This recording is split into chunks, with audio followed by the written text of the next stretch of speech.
everybody, to, I think, podcast number 14 or 15 is this? 15. I forget. I think it's 15. I think it is 15. I'm Tony Armour, Executive Director of the Sunscreen Film Festival. Tyler Martin-Olich, Programming Director of the Sunscreen Film Festival. If you've watched some of our podcasts in the past, you know that we usually have Superhero as a regular contributor. Superhero, unfortunately, couldn't make it today. And Brad Siberson, who is a writer as well, unfortunately couldn't make it. So it's a strictly film festival staff talking about stuff today. And I left my notes on what we're talking about across the room. So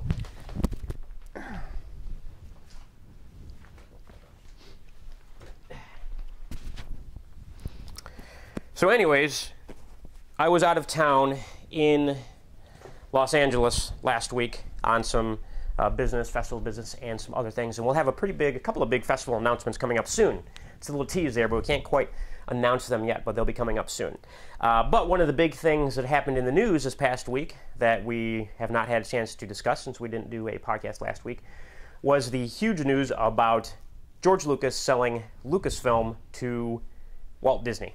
Which I was telling you before we started the camera, it had to have been the best kept business transaction in decades, if not ever. Yeah, without a doubt. For it not to come out that Lucasfilm, you know, as iconic as it is now, was going to be selling to Disney, the largest, you know, entertainment media conglomerate, whatever, in the world. For not to slip out, for not anybody to let that slip, for some secretary to, you know, not tweet it or whatever, is that's huge. It was, and it was a really unexpected move because he has kept such a iron grip on the franchise and the canon for so many years, and to give up, you think about it, Lucasfilm doesn't just own, you know, Star Wars IP. They have all kinds of lot other. More than Star Wars. They do. Yeah. Indiana Jones. All the extended universe stuff they've been building for years. Yeah. Video games, books, everything. And I believe that the Lucasfilm component also includes ILM. It does. It does. So not only do they get, you know, Disney. I mean, you know, that's everything's an effects-driven movie nowadays, especially something like Disney's gonna be making. You know, they're not gonna be making little independent films. Yeah. You know, if you're making a Disney film, there are effects in it. To own ILM, you know, whether it necessarily won't cost any less for the budget of the film, but it's like paying yourself. Yeah. You know, we're going to pay ILM to do all the effects for our film, and then that money comes right back in because you own ILM. And now people have to come to them to get their effects done, because still they're the biggest dog on the planet as far as, you know, effects go. You have Digital Domain, which is, you know, they've had some rocky issues the last couple of years, but then the only one else is ILM, and ILM's certainly been along for a longer amount of time, and they're the better pedigree. So. Yeah, well, that's a huge steal. Yeah, no, it's amazing, and you know, $4.05 billion. You hear that number, and you know, people throw around millions and billions nowadays, and it's, you know, you kind of lose perspective. But billion with a B is a lot of money. Yeah. But I think I think it's a bargain. I still think that Disney got a deal for $4 billion. It seemed really low to me. I mean, we were talking earlier. Think about it. Just one movie, the first they've already announced, which was also a huge surprise. Is that not only did they, like, day one say, like, hey, we just acquired Lucasfilm, but oh yeah, we're going to make Star Wars Episode 7. Right. What? Yeah. Where did this come from? But think about that. They're going to release a new trilogy. The first movie, you know, give it 2-3 years, it's easily going to recoup its initial investment. You're looking at a $2-3 billion franchise just in the first movie. Just the first movie, yeah. I mean, you know, it won't do $2 billion at the box office, but box office domestic, box office international, and then once it sells for DVD and streaming and television and all the other books, ancillary video games, toys, and now Disney has, you know, their theme parks. Yeah. You know, the theme parks, which they already have Star Wars at the Disney World Orlando here. Yeah, Hollywood Studios. Studios. But that was always something that they were leasing a license for it. Now what are they going to do? Because not only do they have Marvel now, and this is sort of inside politics, but if you live in Florida, you've gone to Islands of Adventure. Islands of Adventure, which is owned by Universal, for years had their comic book park inside of Islands of Adventure, which was all Marvel stuff. They own it now, or they being Disney, and they're tearing down all of those roller coasters, and they're going to be rebuilt somewhere on Disney's property. So what are they going to do? They're going to open up a Disney Marvel, yeah, I mean, Disney Star Wars, Disney Lucas Art theme park. Holy crap! I know, it's insane. I mean, and think about, you know, a lot of fanboys were like, "Oh my God, Disney owns Star Wars. What a horrible thing." That's like, are you kidding? Well, look what they've done with Marvel. Yeah. Look what they let Marvel do what Marvel does. They let Pixar do what Pixar does, and they've turned out some great films. The difference, though, and this is something that Derek, who's done podcasts in the past, pointed out to me, is that both Pixar and Marvel retained their infrastructure. Yeah.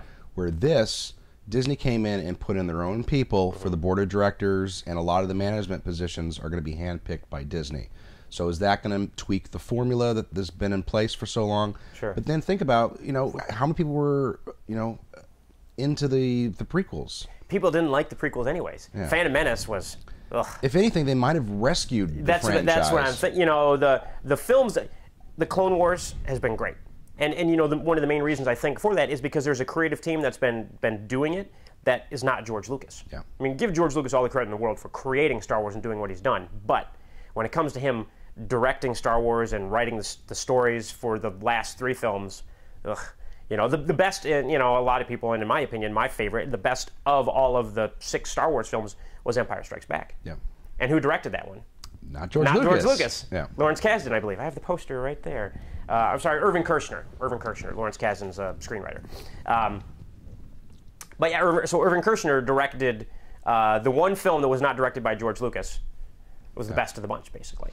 But, you know, it's interesting, all the possibilities this opens up. I mean, what is Episode 7 going to be? They were very specific to say that this is going to be a numerated Star Wars. So it is going to be part of the official canon. It's coming after the original trilogy. Yep. But all the actors, you know, this is 40 years after. All the actors are 70 years old. Yeah. Well, you know, Han Solo in particular, I mean, he's way too old to be running around the galaxy these days. And Carrie Fisher, she did not hold up so well. I apologize if you ever come to our festival, Carrie. But we love Carrie Fisher.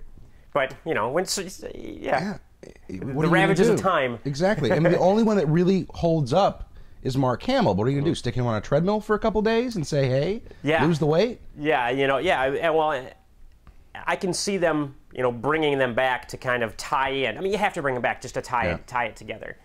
But, you know, the first, you know, rumors are that it'll focus on Han and Leia's kids. Well, see, that makes the most sense is you jump forward in time 20, 30 years to make their own age appropriate now, and then they can almost reboot the trilogy by focusing on the kids. Because if you've read the extended universe, and they don't necessarily have to follow the extended universe, their kids' path follow along very similar paths as they did. Yeah, absolutely. And think about this. Well, and then if you know, if they move forward too, we'll actually get to see Luke's wife, Mara Jade, who the most stellar redhead in all the galaxy. But she'll have to be age appropriate as well. But still, I'm sure they can find, you know, somebody that fits. But think about this as what I was going to say is R2-D2 and C-3PO. The one common factor that will go through all 9 films because they never age is R2-D2 and C-3PO. Someone was proposing this too. With the success of the Clone Wars, they could easily do an animated, especially because they have the resources with Pixar, where if they did some kind of team thing where the 7, 8, 9 would be animated, and it would be direct sequels. And you could still have the original actors voicing the characters. It's a good idea, but I think they're going. I guarantee they're going to go live action, 3D. There's probably more money in that. Yeah, I'm sure there's a lot more money in that, and and it'll be, you know, it'll be fun all around to see. And there's already, of course, speculation out there. Who's going to direct? Joss Whedon just did, you know, Avengers for them, and Joss Whedon, you know, being, you know, the geek god that he is obviously the first kind of choice that people are gonna throw out there. Whether he would do it or not, regardless, they're going to find a good director. You know, whoever it is that they choose to direct the next Star Wars film isn't going to be coming from, you know, directing music videos for the last 10 years or whatever. He is going to be... Well, see, that's why I say that maybe Disney did rescue the franchise. Because if you look at what they've done, no matter what they've done in the past, they consistently pick good directors to helm franchises and flagships, with the exception of where Pirates of the Caribbean has gone in the last 2 films. I think that's more than run its course, and they're doing a 5th one, which God knows why. Yeah. Well, it's Gore Verbinski, who is a lunatic as it is, and just spend. Well, just spend money like he just doesn't give a shit. He just keeps spending and spending. And he's doing the same thing we talked about before with the Lone Ranger film, the new Lone Ranger film starring Johnny Depp that, that Gore Verbinski is directing is... Probably. Well, they've had stunt people die in that. They've had horses die in that, and it's just been crazy. It's been way insane. behind schedule. Oh yeah. One last thing about the Star Wars thing, though, is I found interesting because we both read a lot of the extended universe books. In fact, I'm super geeky. I own, I think, every single extended universe book. And there's ever a lot. published. There's a lot of them. There are. I have literally hundreds. This is still rumor, but a lot of the trades are reporting that Disney has put out like a cease and desist on all currently. Or books that are currently being written, saying, hey... Oh, well, I can confirm that by calling Matthew Stover. Stover, you could. We could, actually could. He would be a good person to have on today's podcast. Absolutely. Dang, you know what? Let me try calling Matthew Stover right now. Matthew Stover is the... And here's a little interview with George Lucas, but Matthew Stover is the author of numerous Star Wars novels. He did the adaptation of Revenge of the Sith, and has written, a bunch of Star Wars novels since then. Shadows of Mindor, and he writes Luke better than anyone else, I think. In the he does a great job. So I'm going to call Matthew Stover right now, put him on speakerphone so that we can pick up his audio, and we'll do a little interview with author Matthew Stover. If he picks, I'd just be interested to see what he thinks about the whole transaction anyway. I knew this is, 10:30 on a Sunday morning? Actually, it's almost 11. It's almost 11. And he had an extra hour to sleep. He did. I think he's Central Time Zone. Hey, Matt, how you doing? I'm good. How are you? I am good. Tyler and I are right now filming our Sunscreen Film Festival video podcast. By any chance, have you ever watched any of these that we do?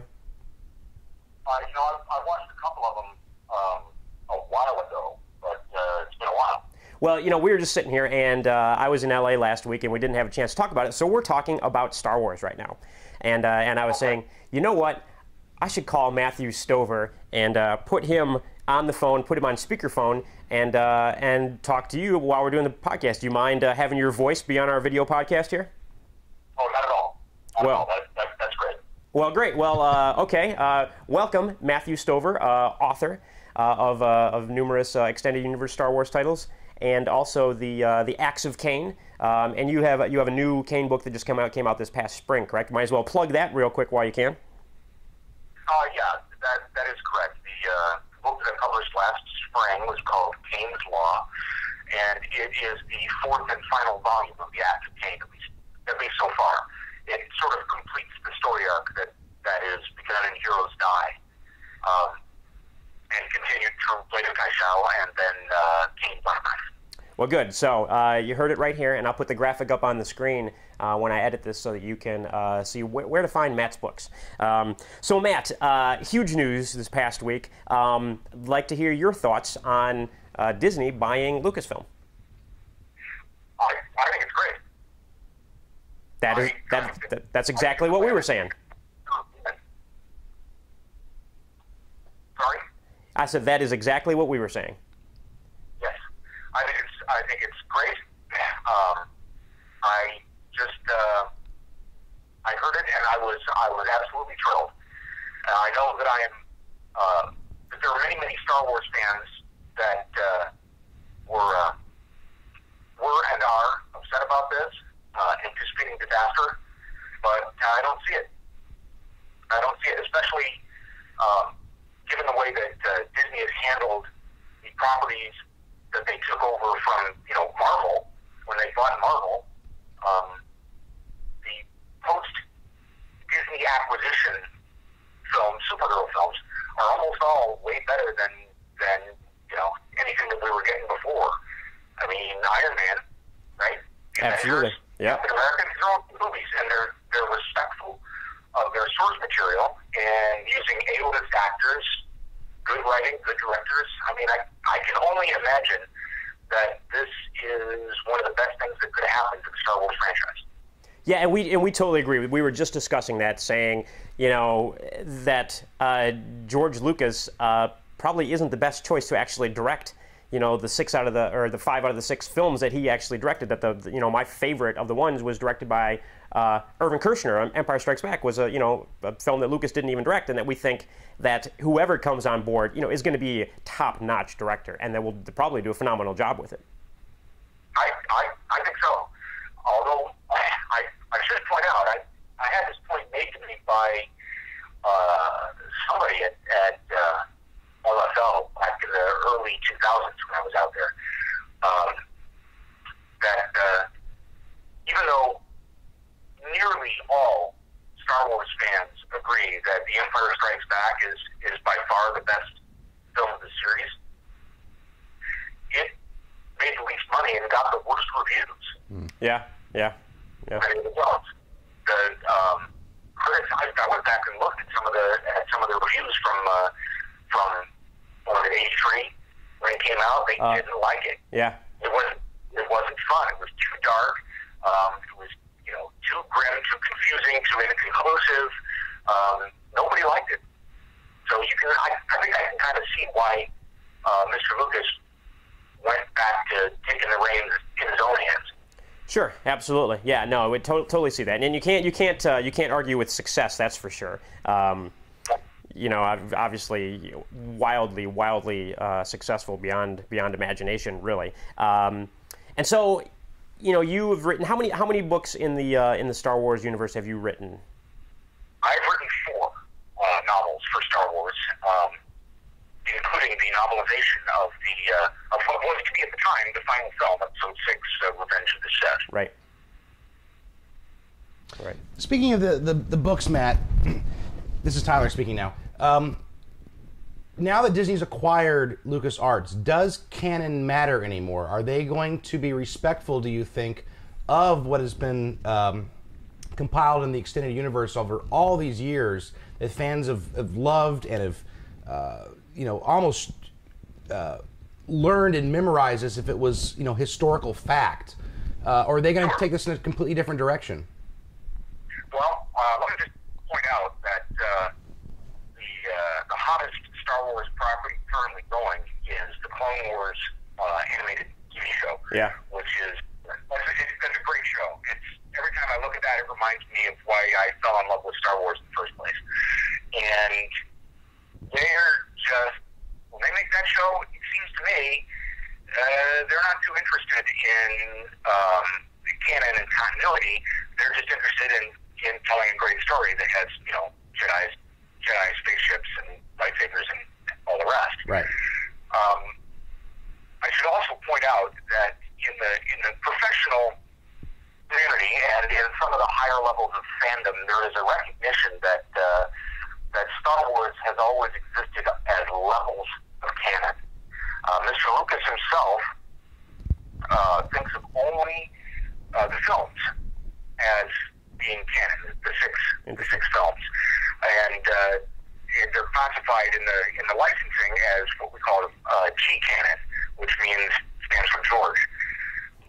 Everything that we produce in the expanded universe is C canon, which is a level below. Which basically just means that whatever Mr. Lucas says goes, regardless of whatever has been published previously. And I have a feeling that Disney is going to be working more along those lines. I would also be absolutely shocked and stunned if the Disney films moving forward were not made with the close cooperation of George Lucas. Sure. He's not tired of Jedi. I mean, he wasn't. I had a chance to speak to him at some length about Jedi and the Force and the dark side and all the rest when I was originally hired to do Revenge of the Sith. And we only had, we had 2.5 or 3 hours together. And it was not enough time for him to answer all the questions that I had because he has so much still in his head about Jedi and the galaxy far, far away and the Republic and the Empire, stuff that has never been directly addressed in any Star Wars product, as far as I know. I think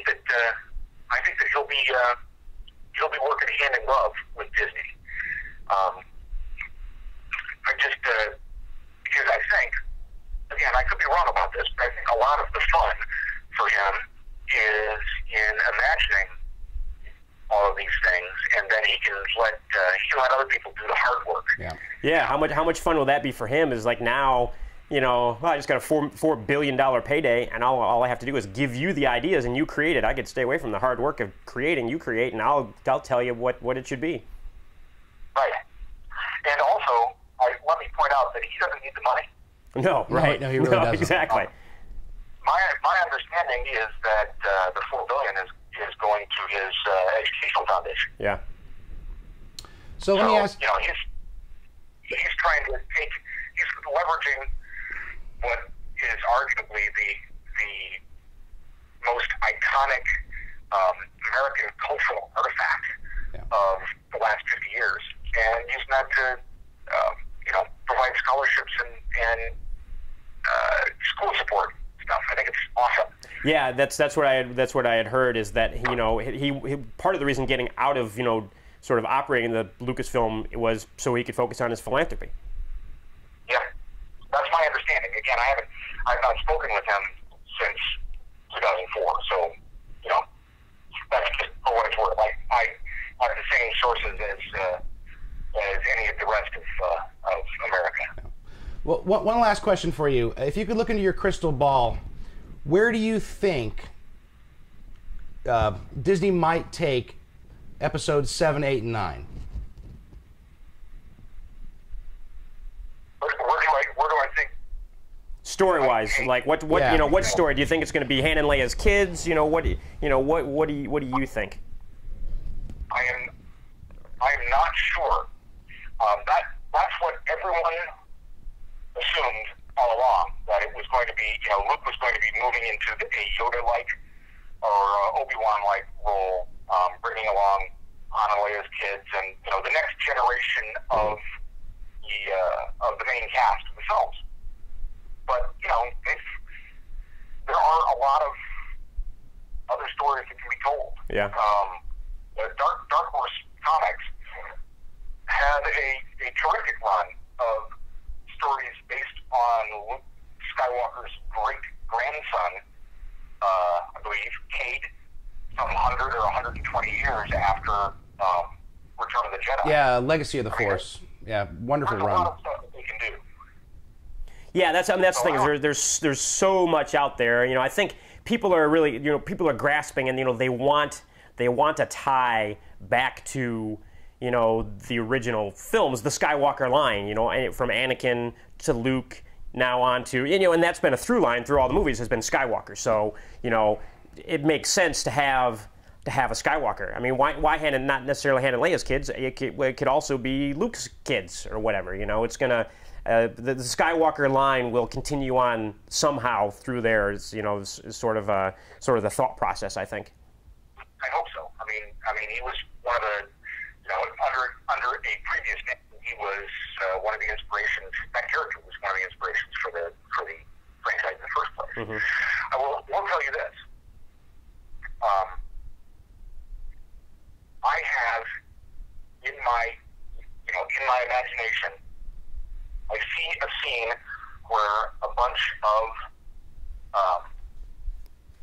nice kids have been captured by bad people who are trying to once again corrupt the galaxy or whatever, and they've kidnapped all of these children, and I have this image in my head of the kids huddled in their detention area, and then suddenly hearing blast of fire and explosions and all that stuff, and then hearing the ignition of a lightsaber outside the door, and then the door opens, and the guy standing there says, "I'm Luke Skywalker. I'm here to rescue you." And I think that movie theaters all over the world will go absolutely apeshit. I was at the opening night of Revenge of the Sith, or not Revenge, Empire Strikes Back, in Champaign, Urbana, back in '83, and I'll never forget it. It was one of the most exciting nights in the theater my life. And part of it was that the crowd was so into it that, you know, each time one of the characters, the original three and Vader appeared, the whole theater went up for grabs. They're shouting, cheering, and clapping just to see them again. And when Vader makes his appearance, there were boos and hisses, and the whole movie was like that night. And I think that's what people are looking for out of Star Wars. They want something that's going to make them want to jump up on their feet in the theater and cheer. Yeah, absolutely. And so, okay, Matt. Well, thank you very much for coming on the podcast and talking Star Wars with us. I will give you a call this week just to kind of catch up and see how things are going, and hope you're enjoying your extra hour that you got from the time change last night. I am indeed. All right, Matt. Great talking to you. Thanks very much for being on the podcast, and we'll talk to you soon. I'll talk to you soon. Thanks, Bye. Matt. Bye. Unexpected guest, but a good one. Absolutely. So that's the kind of things you get here with the Sunscreen Film Festival podcast. We can just call up Matthew Stover, author of 4 Star Wars novels, and as you could tell there, you know, he's been, you know, intimately involved in the Star Wars universe for a long time now, basically. So, you know, great to have him on as a guest to get his thoughts on the Star Wars Absolutely. universe. And to plug back to the film festival, Matt gave an amazing lecture on screenwriting and character development. Was it last year or the year before? 2011. 2011. Yeah. Just rave reviews, everyone coming out of there. It was just really a really amazing treat to be there. Yeah, absolutely. So, so great. Well, I guess you know, that's Star Wars. We've covered a lot as far as Star Wars goes. One of the other things I had on my list here to talk about was the new Hobbit film coming out. I guess in a month and a half. It comes out. It's come out December 12th, I think. December, less than a month and a half, about a month from now. Then the new Hobbit film, which should be interesting. You know, Tyler and I were talking earlier, and he's like, how are they going to do 3 films out of that book? You know, because they did 3 films out of 3 books before, but I suppose instead of having, you know, 3 4-hour movies, you could have 3 2.5-hour movies or something. But they've already came out and said that every one of the movies are going to be well over 2 hours long. The first one coming out, which is The Unexpected Journey, I think, is the subtitle, clocks in at 2 hours and 47 minutes long. Right. And they've said that it's going to be by far the shortest of all 3 of them. They're saying the second one's going to clock in at the longest, potentially well over 3 hours, maybe 3 hours and 26 minutes long, which is pushing, I think, the edge of what an audience is willing to sit through. Right. I mean, there's a point where you have to get up and use the restroom at some point. But well, they used to do intermissions back in the day. they did, and they might have to bring that back for this movie. Or you know what is a great app that I use when I go to the movies? RunP.com. If you're not familiar with it. Made by who?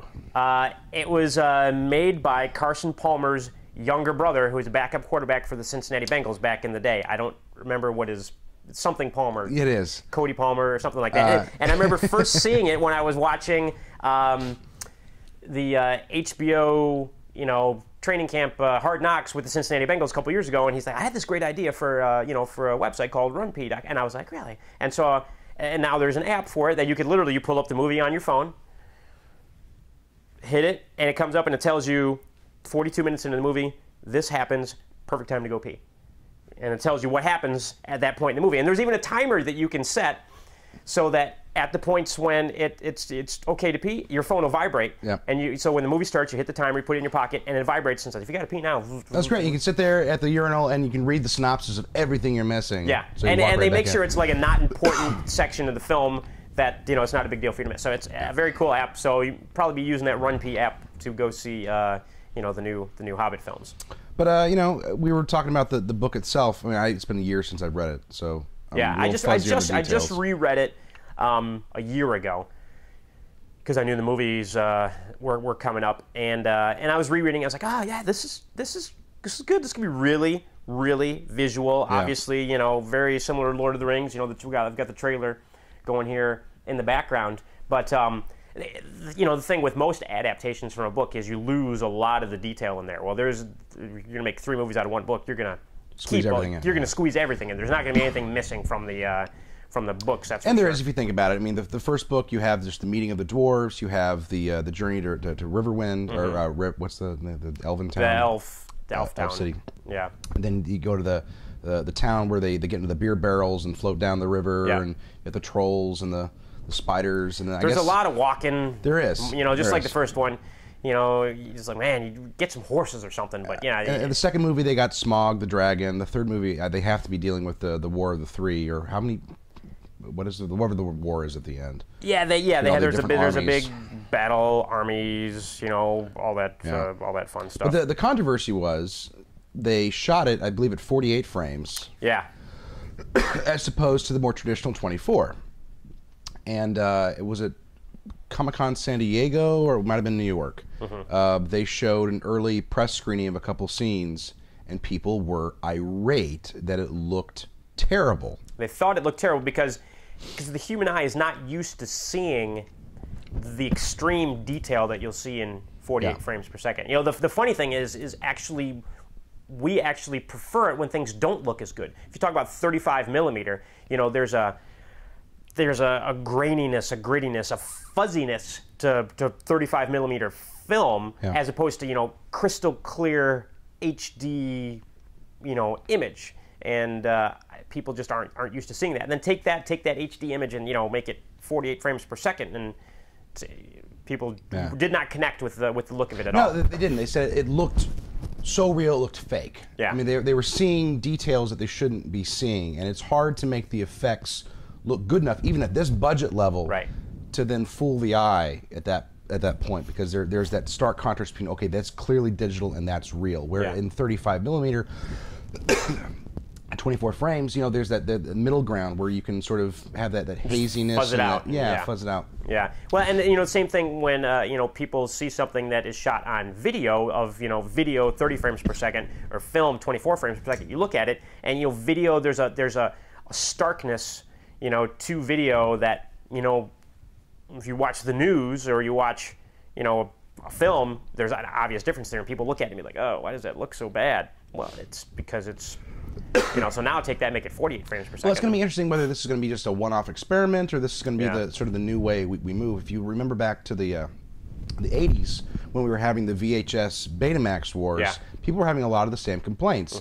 Betamax was by far the superior format. It had a better resolution. It had more memory capacity. You could tape for longer periods of time, but it looked totally different on most screens than VHS did. Absolutely, and the news organizations, you know, networks and TV stations, they shot on Betamax until some today still. Yeah, there's still a lot of news organizations that use all the way up until, you know, the digital changeover. Just a couple. I mean, this is 2012, and they were, you know, a lot of them in 2008 were still shooting on beta. Yeah. And they still have the Digibeta and Beta SP, and there's different beta formats still around, but it was the same deal in the 80s, like, this doesn't look right. Something is off. Right. The first movie that was shot on actually Betamax, other than porn, was this horrible samurai movie. It came out around the same time as Shogun did, with Toshiro Mifune in it. And it released in theaters. Bushido Blade was the name of it. Okay, yeah. And it had some really good actors in it, but it looked weird. And if you look back at all the critiques of the time, people were just completely confused. Like, this looks like a cheap knockoff. Like, what is this? This isn't a movie. And because it looks so good. Bushido Blade. Well, there's a Bushido Blade video game. A lot of Bushido Blade video game. I'm not seeing anything. Let's see if we can find Bushido Blade movie. Yeah, but same issues. So it's remarkable that these technological advances come up every once in a while, and it's whether the audiences buy into it or not, which is why I'm amazed that 3D has lasted as long as it has. Yeah. Because it really is a gimmick in most cases. Yeah, I personally don't really like 3D. No. You know, I see 3D and I'm like, it's you know, it's a gimmick. It doesn't to me, it doesn't add anything to the film. And inevitably, what I've seen in a lot of the 3D films that filmmakers do because of Avatar is there's a lot of fuzz in the air. It's like, ooh, there's fuzz in the air. Okay. Yeah. Right. They want something for their money. Like, there has to be something floating by. Right, exactly. But other than Avatar, to a certain extent, I think Prometheus did 3D really well, and then potentially The Hobbit. You know, it's where they use the depth that can possibly lead us into the picture. But it's any time that it's just gimmicky shit that pops out of the screen, it totally takes me out of the movie. It pisses me off. And then I just looking around, it's like, this is dumb. Like, I'm in a carnival circus now. I'm not enjoying the movie. Yeah, you know, it's the same thing, you know, back when, you know, there was 3D in the 50s and there was 3D in the 80s, and it has gone through cycles. But back in the 50s and 80s, they didn't make you pay extra. No, they didn't. For the 3D. And now, you know, it's a premium experience, so you got to pay $3 extra to see it in 3D, and so I'm always like, no. Well, theaters used to subsidize the glasses. Oh, I'm sorry, the movie studios used to subsidize the glasses, and now they don't. The theaters are picking up the tab, which is why they're charging more and they're making less. Yeah, absolutely. So, what'd you pull up here? We were talking about Avatar, so it's, you know, so it's an Avatar clip, but we don't really need to see any of that. Avatar. No, yeah, we Which James Cameron's been oddly silent. Where's he at? Well, you know, interesting. A friend of the festivals, who's been to the festival in the past, Robert Enriquez, who's a talent manager and producer out in L.A. His offices are actually, he shares offices Manhattan Beach area with Marvel. The sound stages and everything there. I've been to his offices, and you know the Marvel sound stages and everything are really cool. Well, apparently James Cameron is moving into those offices, so he's going to be neighbors with Jim Cameron there, and not that means anything in particular, other than maybe he's busy moving. I don't know. I know he's working on the other Avatar films. There's, you know, a couple more to come or whatever, which average tar is what I like to call it. I've actually been to James Cameron's house. Really? Yeah, for a party. He was throwing a fundraiser. They live out in Santa Barbara, and they have a house out in like wine country. He has a bunch of houses, I'm sure. Right. But where they're living out in the mountains and in this particular stretch, there's no fire coverage. So there's a huge risk of not forest fires, but wildfires. Interesting. So he had a fundraiser to build his own fire department and buy his own fire truck. Right. So he owns and operates his own fire department for this entire community. And I guess he just pays them to stand by. I mean, I can't be too many fires out there. But yeah, but he's also a huge surfer. A good friend of my family, they own a surf house. Like really? They own a beach, which most beaches are public property. Yeah. But they went to like the you know, whoever, the muckety mucks at Santa Barbara, and like, we just like to buy this like 2-mile long stretch of beach, and we're just going to build a surf shack and go out there every day to surf. But James Cameron also owns a submarine, so yes, exactly. You know, when you're worth bazillions of dollars, did you see the South Park with James Cameron where they sing the James Cameron song? Oh my God! Okay, I'll see if I can pull this up and turn that up, because that was absolutely hilarious. And it was not in a like in an insult to James Cameron, but like, you know, James Cameron is like freaking ridiculous, like how cool he is and everything. Okay, turn the volume up there. See how much. And his submarine even. Yeah. Use it on. His name is James Cameron, the bravest pioneer. No budget too steep, no sea too deep. Who's that? It's him, James Cameron. Systems are normal. You guys hearing the song okay up there?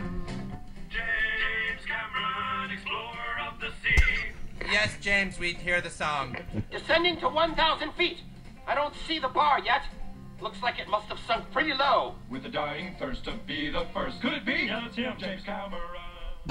There's more to it if you get a chance to see that episode. It's a new episode from this season, but it's absolutely like hilarious. James Cameron. It's so funny. I don't know how long has I think, was that the Honey Boo Boo episode of oh yeah, it was the Honey Boo Boo episode of South Park, talking about how low the bar has dropped. And so James Cameron has to get in his submarine and go underneath the sea to find out how low the bar has gone in television, basically. And he eventually finds it. I won't give it anyway until I have to see the episode, but it's really funny. So South Park. 15. How long is it? It's 97 is when that came out. So, you know, going on 15 years that show's been on TV and still almost as long as Simpsons. Yeah. So hilarious. That cracks me up. Anyways, I don't remember what we were talking about. I don't know. We had a total tangent there.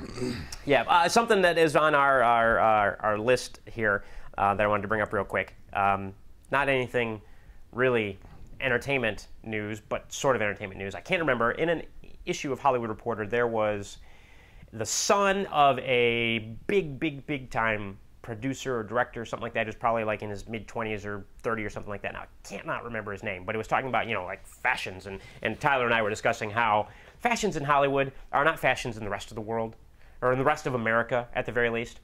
And this guy was strutting around in like a Little Lord Fauntleroy outfit with the pants that came to here and had like the little strap that came across with the little button and the high socks, and he looked like and you know, like something out of the 1800s, like English proper little boy, but he's a grown man. And you know, the whole article is like, this is like the new fashion style, this is the new thing to dress like this, and he's, you know, designed his own line of Little Lord Fauntleroy outfits or whatever. And I just read this article and I was like, you've got to be kidding me. 99.9999% of men, not just American men, but men in the world, will not be caught dead in that, not even on Halloween. And it just, you know, I think illustrated the complete disconnect between Hollywood and the rest of the country. Which is maybe why some of the stuff that they come out with that they think is a good idea flops horribly, because they have no concept with what the rest of the country is interested in or even likes. No, I don't think. And it was actually in Variety too, where they're talking about, you know, a lot of the studio heads are getting old, or they're just getting pushed out, or they're getting outmoded, and the new people coming in have grown up in LA.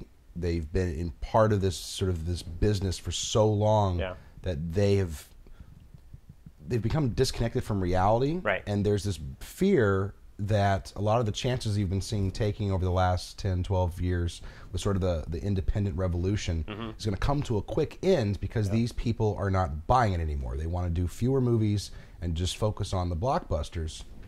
So there's going to be fewer risks, but then there's also, you know, all the quote-unquote flyover states that people just don't want to deal with anymore. It's like, you know, we're going to release in L.A., and we're going to release in, you know, Atlanta, and we're going to release in Chicago and New York and overseas. Right. And ignore everyone else. They can watch it on TV or buy the DVD at some time. They'll pick it up on Netflix.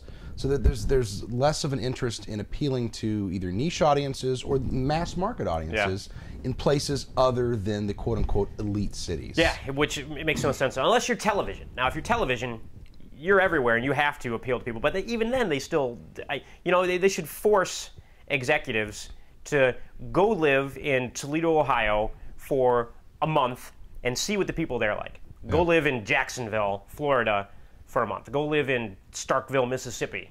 You know, spread these people out around the country and be like, yeah. But of course, you know, if you send them there, then they're gonna stay in 5-star hotels and eat at the 1 or 2 5-star restaurants in town and not go anywhere else. You know, they're not experienced. That's the problem, because they insulate themselves no matter where they go. And you know, tying it back to Star Wars, I think for a long time, George Lucas, and this has been well published, you know, did not keep people around him that question his authority. Right. You know, he likes yes men, for better or worse. And I think the same thing can be found in politics too. It's like people like to affirm their own beliefs. Right. You can see that in the news media. You know, you got MSNBC, CNN, Fox News. I'm getting political because the election's on Tuesday. But people tune into the channel that most reflects their own beliefs. Absolutely, absolutely. Yeah, if you're a Democrat, you're not going to watch Fox News. And if you're a Republican, you are going to watch Fox News, and you're going to agree with everything they say, and that's just, you know, the way that it goes. And so you're not getting any variety in your... You want an affirmation or a validation of your own beliefs. Yeah, absolutely. So, regardless, little tangent there, but... I will not be wearing high waters and bootstraps anytime soon. No. I don't think any of us are. And you know what? I realized when I was packing to go to L.A. 2 weeks ago or whatever it was, this is Florida. You know, Florida's hot. It's hot for a lot of the year. I realized I had not worn a pair of jeans since May. So I was like, how is that possible that I haven't worn jeans since May? Well, any business meeting I was going to, I wear, you know, dress pants or khakis or whatever, and the rest of the time I just wear shorts. Yeah. And I work from home. So It's like, I haven't worn jeans in like almost 6 months.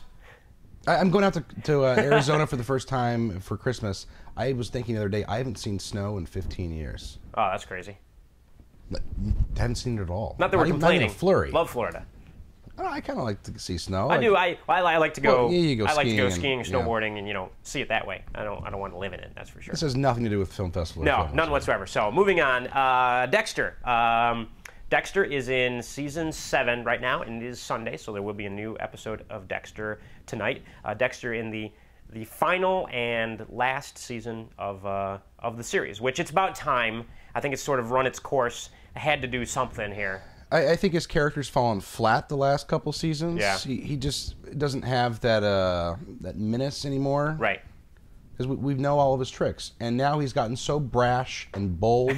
Yes. Like, I don't know if it was last season or the season before, like, he killed someone in the middle of an airport bathroom. Yes. Yeah. And I was like, this would never happen. Right. And he's so methodical and precise in some of the earlier seasons. Right. He would never have done something like this. But, we've seen him kill so many people in different weird ways. It's But like they're just trying to running out of stuff. Right. So yeah, and so now you get into season 7, and whether you watch Dexter or not, season 7's been pretty good so far. His sister has finally found out who he is and what he does, and things are starting to come apart at the seams a little bit with the basically the Russian mafia is after him for one reason.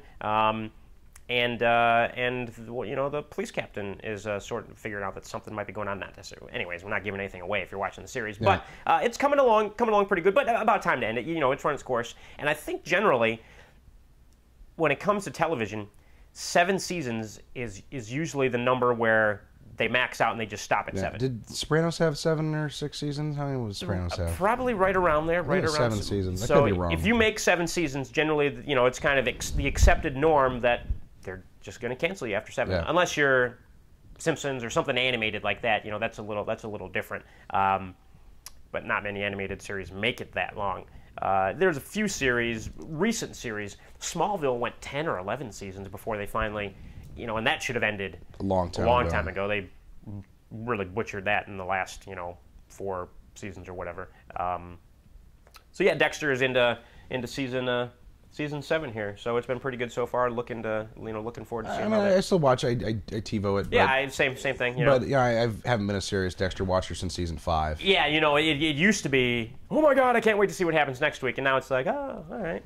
Meanwhile, I tune in every week with Boardwalk Empire on Sundays because it's just the weirdest, strangest escapades of sex acts I've ever seen. I have HBO, obviously, and I've got HBO Go, so I could go back and start watching. I'd watched like the first 3 episodes of the first season, and then just kind of slipped away from it. It's a slow burn because it's a political drama, Yeah. just dressed up in a period piece, so you really got to follow it. But, God, end of second season, it was brutal. And then now in the 3rd season, it's just like an all-out gang war, and it's just violence and sex and craziness going on. I already have like 25 hours worth of stuff to catch up on my DVR, so at some point in time, if ever, I'll have to lock myself in a room for a couple days and it's worth it. The performances are amazing. Yeah, I know. Yeah, that's that's the great thing about the HBO stuff, which I'm very excited. I wonder if there's a trailer out for it yet. Game of Thrones season 3 should be. Is that January when that starts? I think it is. It is. Has to be January because they run True Blood in the summers, and that Right. runs. Boardwalk Empire's their fall. Yep. Well, that is our timer. We have a couple minutes left. Okay, well, let's wrap it up now. We've got 50 minutes. Well, let's finish. We can finish real quick with Game of Thrones. There was Martin was in an interview, the writer of the series, recently. He said that this is going to focus on the weddings. Yes. If you're familiar with the books, I'm not going to ruin it for you. I'm about a third of the way through the 3rd book right now, and I'm hitting some points. I'm like, holy! I'm not going to say anything. Then we'll stop there. There's some good stuff coming up in season 3, Game of Thrones fans. But the book 3 is a huge book. Yeah, and 1,000 pages. And they split it up into 2 seasons. So season 3 and season 4, they've already picked up season 4. Oh, they're splitting the book. Is going to be a book 3.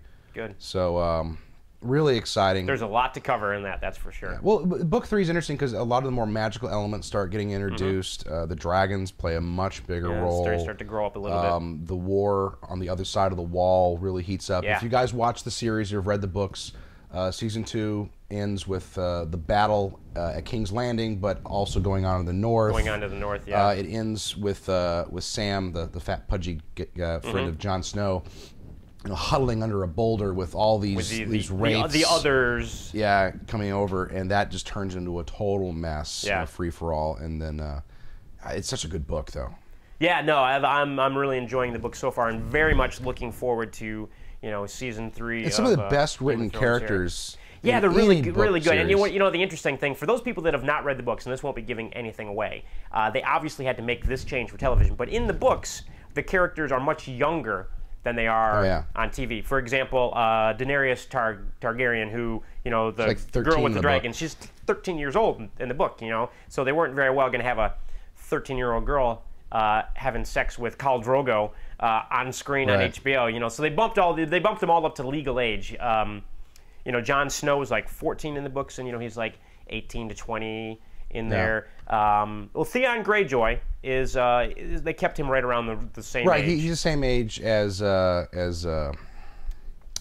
Stark. As Robb Stark, and I think they're both supposed to be like 17, 18 years old. Yeah, and in the TV series, they're appropriate, he's pretty close, 18 to 21. Yeah. But like Sansa, I mean, I won't get into this too much. Sansa, she's the same age as in the books. Something weird's going to happen in this season. Arya is the same age. Yeah. But a couple of characters, they just bump up in age. Any of the characters that are having sex had to be a little older. Obviously. But if you think, it's not weird in the books though, because this is a time period when people lived. It's like shorter. Medieval. It is. It's essentially a medieval story. And it was the idea, like you have your period, so to speak. It's like you're a woman. You're a woman. Time to get married. You have a kid. They shipped you off and you got married. Well, you think back even the turn of the 20th century, in the 1900s, right around the time of the Industrial Revolution. We were still doing it through the 20s and 30s. Yeah, the 20s and 30s, people got married still at 14 years old or whatever. It's only been in the last, 80 years that has changed, where you have to be, kind of 18 to